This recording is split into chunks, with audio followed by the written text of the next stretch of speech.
नमस्कार प्यारे विद्यार्थियों, मैं बजरंग लाल गाडगिल एक बार फिर आपका ऑनलाइन क्लास में स्वागत करता हूं। हमारा जो बीए पार्ट प्रथम ईयर का जो चैप्टर चल रहा था उसका नाम है प्राचीन भारतीय इतिहास के स्रोत। इसके अंदर हमने पहले पुरातात्विक साक्ष्यों की बात की, इसके पश्चात हम साहित्यिक स्रोतों की बात कर रहे थे, जिनके अंदर धार्मिक साहित्य में हमने ब्राह्मण साहित्य का विस्तार पूर्वक अध्ययन कर लिया। आज हम बौद्ध साहित्य, जैन साहित्य और लौकिक साहित्य और ऐतिहासिक साहित्य के बारे में विस्तार पूर्वक अध्ययन करेंगे। प्राचीन काल में ब्राह्मण धर्म के साथ बौद्ध धर्म भी है वो लोकप्रिय धर्म था। इसके चलते अनेक बौद्ध ग्रंथों का निर्माण हुआ, जिन ग्रंथों के माध्यम से हमें भारतीय इतिहास की जानकारी मिलती है। कुछ ब्राह्मण ग्रंथ हैं जिन विषयों पर मौन रहे थे, उनके बारे में भी हमें जानकारी है जो इन बौद्ध ग्रंथों के माध्यम से ही प्राप्त होती है। तत्कालीन बौद्ध ग्रंथों से हमें तत्कालीन राजवंशों, राजाओं व तत्कालीन सामाजिक, आर्थिक, धार्मिक स्थिति की है जो जानकारी प्राप्त होती है। इन बौद्ध ग्रंथों को निम्न भागों में बांटा गया है। जो अलग अलग बौद्ध ग्रंथ हैं जिनमें त्रिपिटक है, जातक ग्रंथ है, मिलिंद पहो, दीपवंश, महावंश व अन्य बौद्ध ग्रंथ हैं। इनके बारे में हम बात करें। सबसे पहले हम बात करते हैं त्रिपिटक। गौतम बुद्ध के महानिर्वाण प्राप्ति के पश्चात इन त्रिपिटक ग्रंथों का निर्माण हुआ। इन त्रिपिटक ग्रंथों में बौद्ध इतिहास का सबसे महत्वपूर्ण और प्रमाणित ग्रंथ माना जाता है। त्रिपिटकों को तीन भागों में, त्रिपिटकों के अंदर तीन संख्याएं हैं, तीन ग्रंथ है, इसी के कारण इसे त्रिपिटक कहा गया है। वो तीन ग्रंथ हैं विनय पिटक, सुत्त पिटक और अभिधम्म पिटक।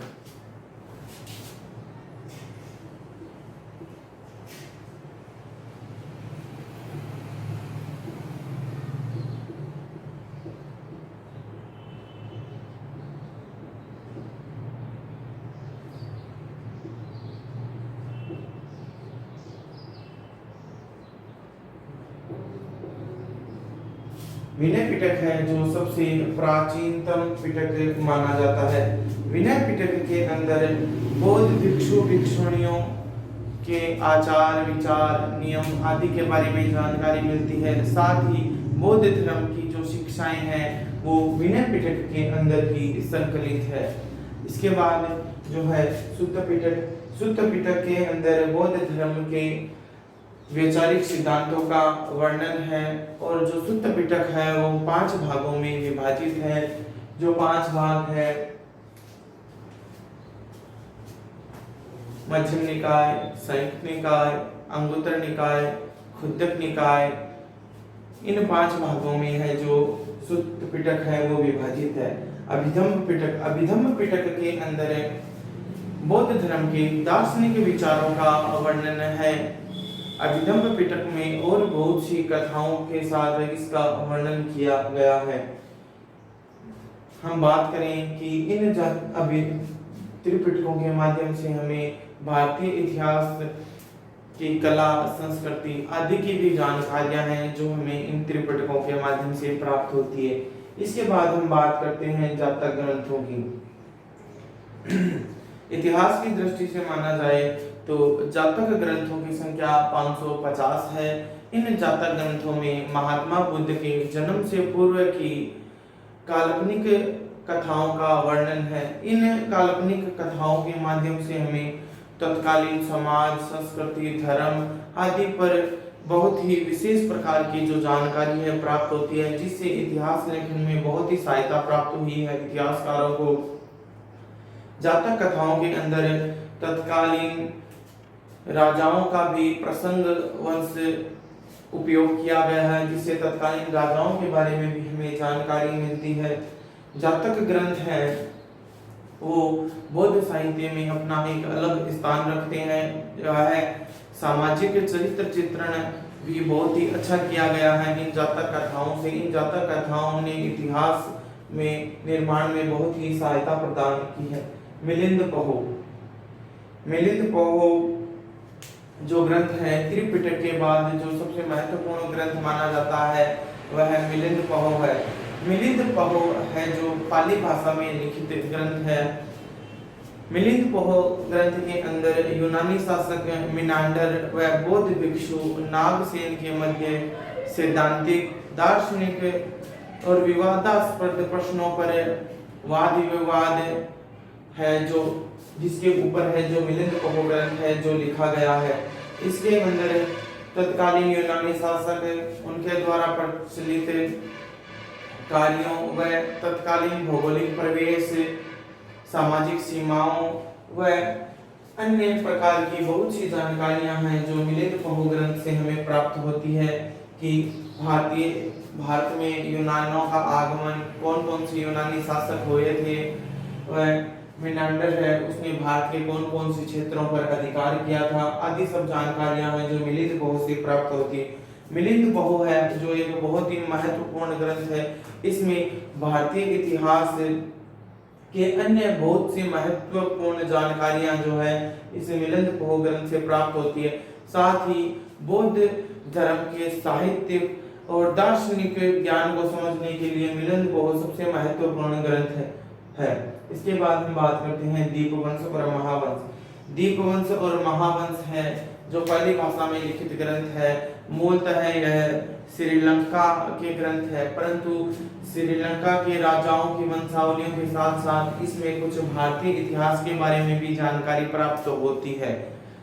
जैसे कि हम बात करें अशोक, सम्राट अशोक के बारे में जानकारी, साथ ही उसके द्वारा तीन की गई बौद्ध संगतियों, तीसरी बौद्ध संगति की जानकारी व उससे पूर्व की दो बौद्ध संगतियों की जानकारी, अशोक के पुत्र व पुत्री महेंद्र व संघमित्रा का श्रीलंका में जाना व बौद्ध धर्म का प्रचार प्रसार करना आदि सब जानकारियां हैं जो दीपवंश और महावंश से मिलती है। दीपवंश की रचना है वह 4वीं शताब्दी ईस्वी पूर्व में हुई थी। इसके रचनाकार का जो नाम है वह मालूम नहीं है इतिहासकारों को। महावंश है, महावंश की जो रचना है 5वीं शताब्दी ईस्वी पूर्व में ही हुई है। इसके रचनाकार का नाम है महानामा।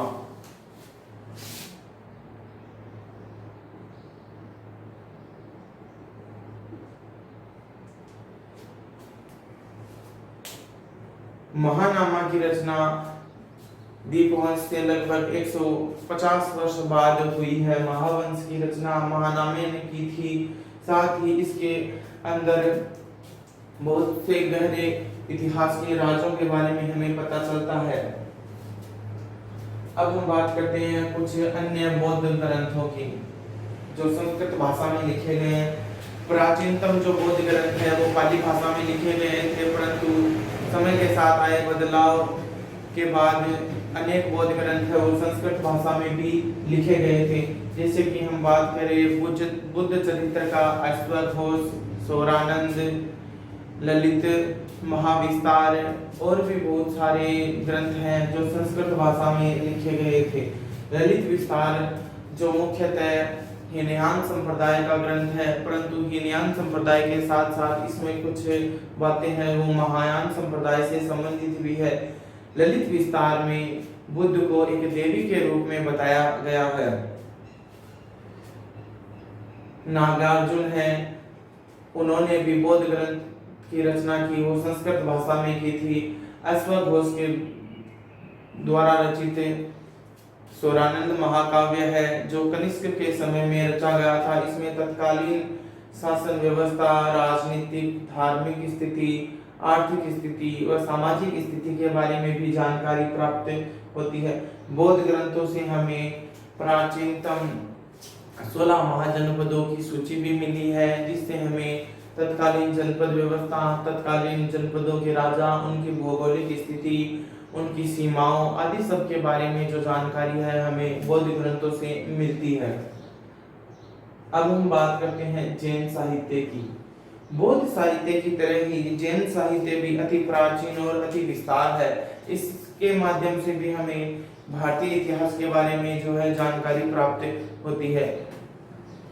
जैन साहित्यों की सबसे खास बात यह एक तो पूर्णतः है और एक यह बहुत अधिक विश्वसनीय है।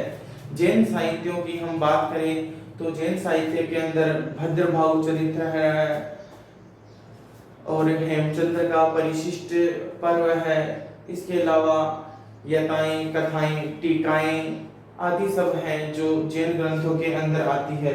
जैन ग्रंथों की कथाओं में 12 अंग, 12 उपांग, 10 प्रकरण, 6 छेदक सूत्र, 4 मूलक सूत्र, 1 नंदी सूत्र है जो बहुत ही महत्वपूर्ण है।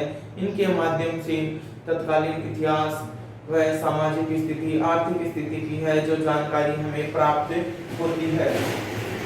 जैन ग्रंथों को इतिहासकारों ने इनकी टीकाओं को व इनके बाद लिखी गई कथाओं को 4 भागों में विभाजित किया है, जिससे इतिहास को पढ़ने में सुविधा प्राप्त होती है। जैन ग्रंथों में और भी अन्य जैन इतिहासकार हुए हैं जिनमें गुणभद्र है और अन्य इतिहासकारों ने जैन साहित्यों की रचना की है व अपना योगदान दिया है। अब हम कुछ लौकिक साहित्यों के बारे में बात करते हैं जो धर्मेतर साहित्य के अंतर्गत आते हैं। धर्मेतर साहित्य उस साहित्य को कहा गया है जिसमें धर्म और दर्शन के अलावा अन्य जैसे राजनीति, सामाजिक स्थिति, नीति शास्त्र आदि सब पर लिखे गए ग्रंथों को हम धर्मेतर साहित्य के अंदर रखते हैं। धर्मेतर साहित्य को 2 भागों में बांटा गया है, लौकिक साहित्य और ऐतिहासिक साहित्य।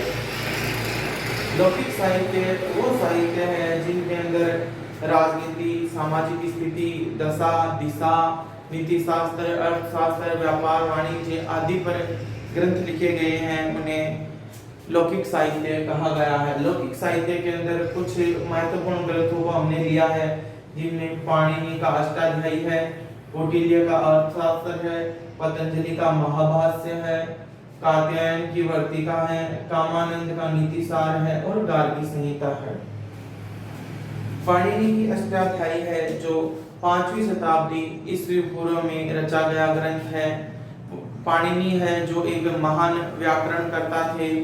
इस ग्रंथ में हमें पूर्व मौर्य युगीन स्थिति की जानकारी होती है, तत्कालीन सामाजिक स्थिति, राजनीतिक स्थिति, सामाजिक परिवेश, धार्मिक स्थिति आदि सब की जो जानकारी है हमें पाणिनि के अष्टाध्यायी से होती है। साथ ही तत्कालीन भौगोलिक स्थिति की जानकारी भी होती है और पश्चिमोत्तर भारत के कई स्थानों का इसमें वर्णन किया गया। साथ ही पश्चिमोत्तर भारत के कई संघों व कई जातियों का वर्णन है जो पाणिनि अपनी अष्टाध्यायी में करते हैं। कौटिल्य का अर्थशास्त्र एक बहुत ही महत्वपूर्ण ग्रंथ है और यह इतिहास में बहुत प्रसिद्ध है। कौटिल्य का अर्थशास्त्र एक राजनीतिक ग्रंथ है। इसके रचनाकार कौटिल्य थे जो मौर्य सम्राट चंद्रगुप्त मौर्य के राजनीतिक गुरु व गुरु प्रधानमंत्री भी थे।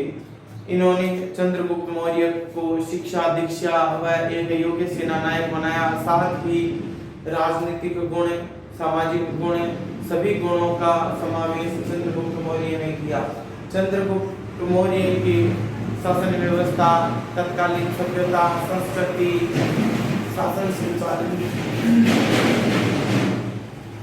संचालन की विधियों व नीति निर्माण आदि सब की जानकारी है जो हमें कौटिल्य के अर्थशास्त्र से होती है।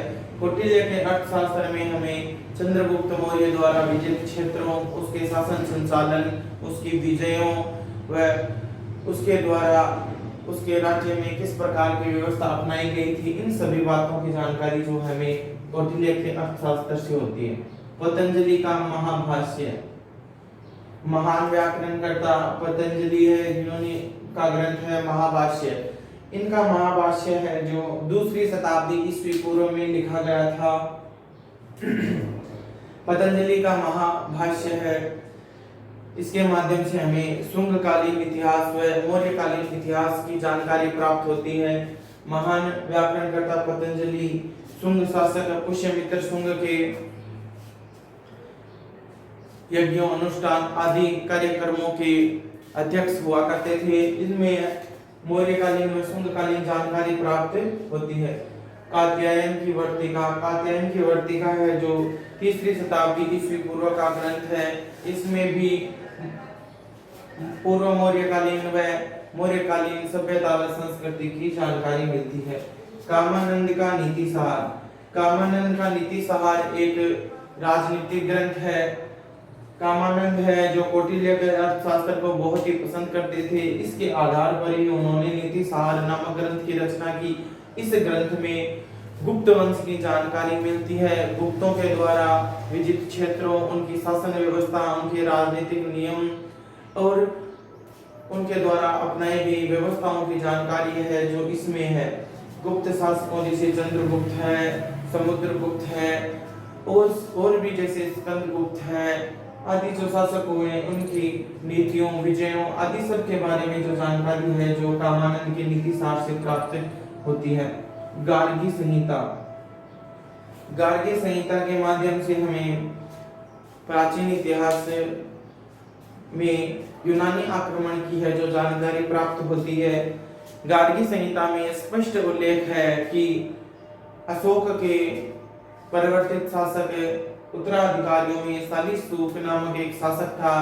उसके पतन के बाद यूनानी शासकों ने भारत पर आक्रमण किया, साकेत, अयोध्या आदि सबको जीत लिया था और अपनी राजधानी कुसुमध्वज पाटलिपुत्र को बनाया था। अब हम कुछ ऐतिहासिक साहित्यों की बात करते हैं। ऐतिहासिक साहित्य वे साहित्य होते हैं जो इतिहास परख हो, जिनमें से हमें ऐतिहासिक तथ्यों की जानकारी प्राप्त हो। सर्वप्रथम हम बात करें तो राजतरंगिणी के लेखक कलहण हैं। उन्होंने क्रमबद्ध रूप से इतिहास लेखन की कला को जन्म दिया।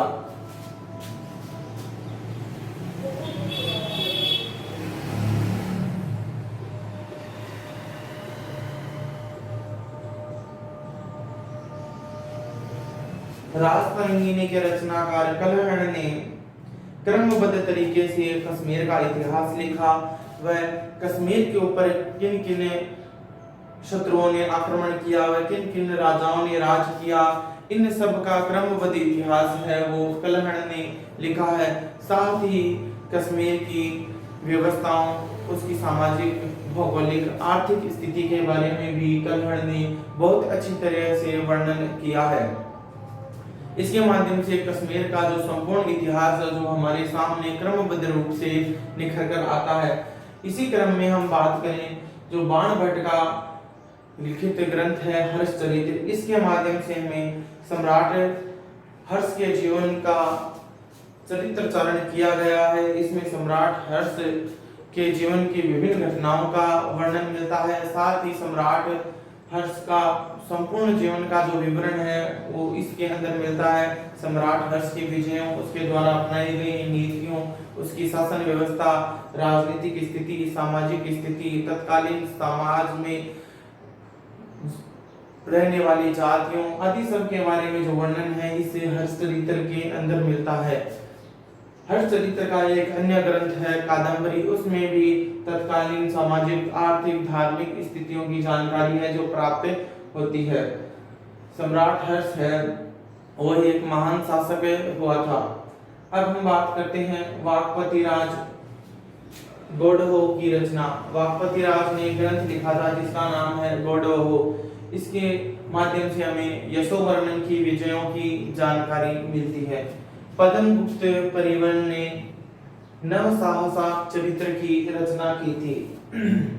पद्मगुप्त परिमल के इस ग्रंथ के माध्यम से हमें परमार वंश के शासकों का इतिहास पता चलता है।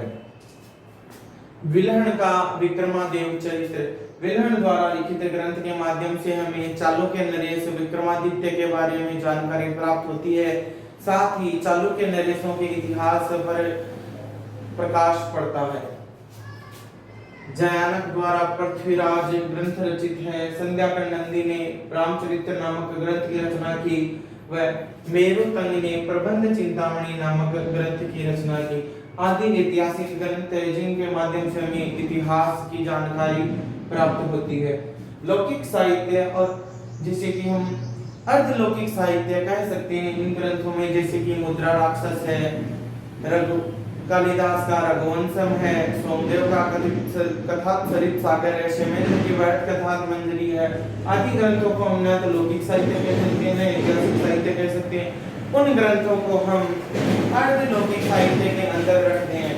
जैसे कि हम बात करें विशालगढ़ का मुद्रा राक्षस है, इसके अंदर हमें चंद्रगुप्त के बारे में व चाणक्य की उस नीति के बारे में जानकारी प्राप्त होती है जिस नीति के तहत चतुराई व कूटनीति से चाणक्य ने चंद्रगुप्त मौर्य को तैयार किया व तक्षशिला ले जाकर शिक्षा दीक्षा ग्रहण करवाई है, उसे एक योग्य सेना नायक बनाया। और उस के विशालगढ़ ग्रंथ में यह कथा वर्णित है किस प्रकार चंद्रगुप्त मौर्य ने नंद वंश के अंतिम शासक गणानंद को पराजित कर मगध पर अधिकार कर लिया था। कालिदास के ग्रंथ जैसे रघुवंशम ग्रंथ है, इसके अंदर चंद्रगुप्त समुद्रगुप्त के बारे में विस्तार पूर्वक वर्णन किया गया है, उसकी विजयों, उसके साम्राज्य विस्तार, उसकी नीति नियमों, राजनीति, सामाजिक स्थिति, धार्मिक स्थिति, उसके द्वारा धारण की गई उपाधियों आदि सब के बारे में जो जानकारी है कालिदास के रघुवंशम से मिलती है। कालिदास द्वारा लिखित एक अन्य और ग्रंथ है मालविक नागमित्र, इसके माध्यम से हमें शुंग वंश व कुछ मौर्य वंश की जानकारी भी प्राप्त होती है। शुंग वंश के शासक पुष्यमित्र शुंग के द्वारा किस प्रकार उन्होंने सत्ता पर अधिकार किया, मौर्य वंश के अंतिम शासक वृहदत्त की हत्या कर दी और नए वंश के लिए रखी आदि सब जो जानकारियां हैं मालविक नागमित्र से मिलती है। इस ग्रंथ के अंदर पुष्यमित्र के पुत्र अग्निमित्र के प्रेम प्रसंग का वर्णन भी मिलता है।